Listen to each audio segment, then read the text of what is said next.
I have been admiring the trees that I see around me for a long, long time. I just never had the courage to decide to paint them and to focus on them.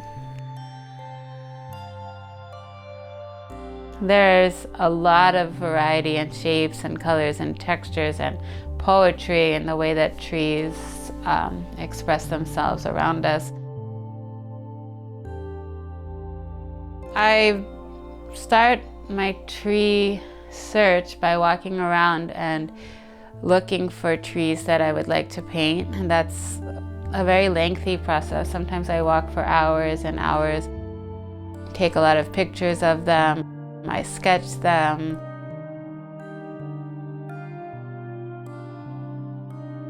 So I need to spend some time with the tree, understand the texture and the shapes and the patterns.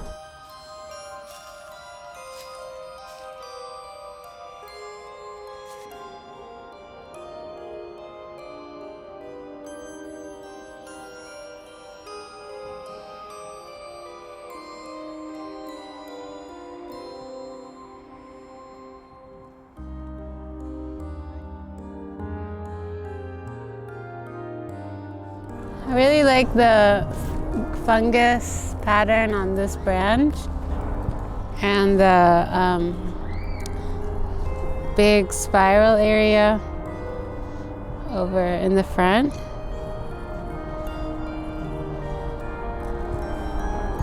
And it has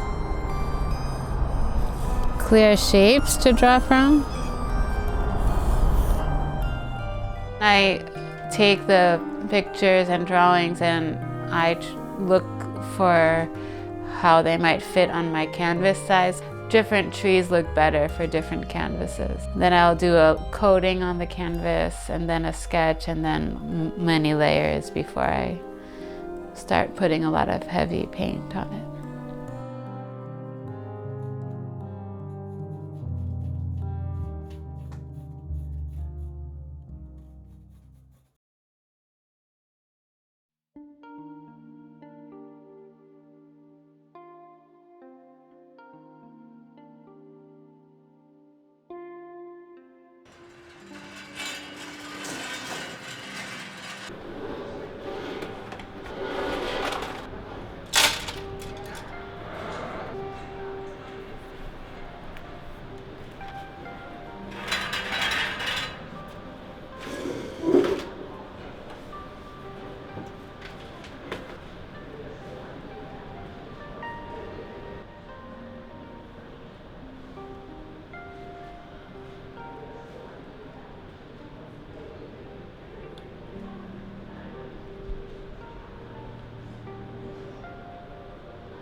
I started off in oils, and I like the way that the products of the final paintings look in oils, but since I've been at Lehman, I've needed to use acrylics due to the transporting of the work, and it dries quicker, and being able to take it home afterwards and basically coming back and forth and being around other people.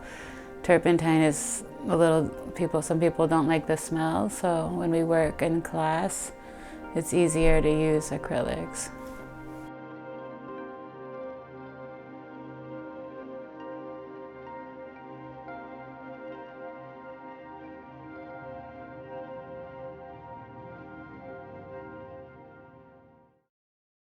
When Devora and I first met, Rebecca was not yet 7, and I remember, obviously, I was interested in meeting her and we'd play around, but probably the strongest recollections I have from those early first meetings where Rebecca would come with Devorah and me when we'd go to a restaurant, and invariably she would get a hold of a napkin and she'd start drawing.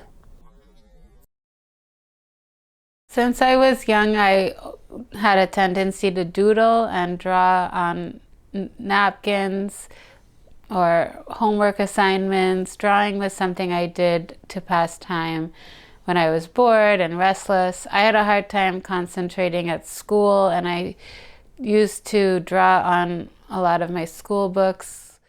Since I was an only child until I was 10, I didn't have many people to play with, and I would go into a world of drawing.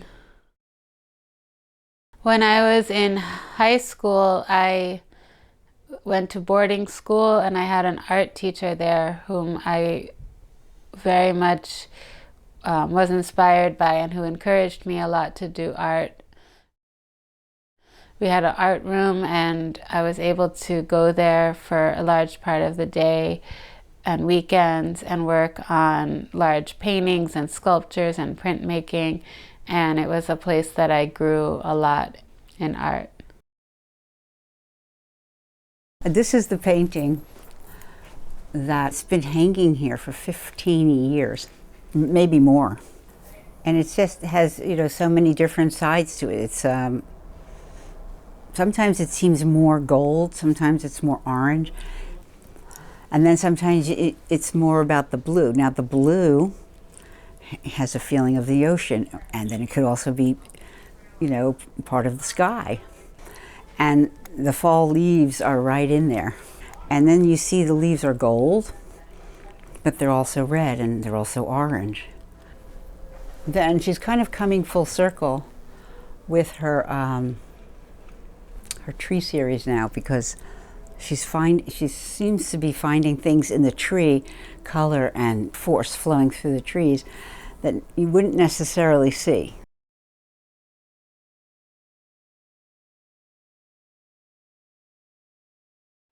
The current project I'm working on is going to be with canvases this size, and I'm continuing to work with colors that are not naturalistic and more brighter.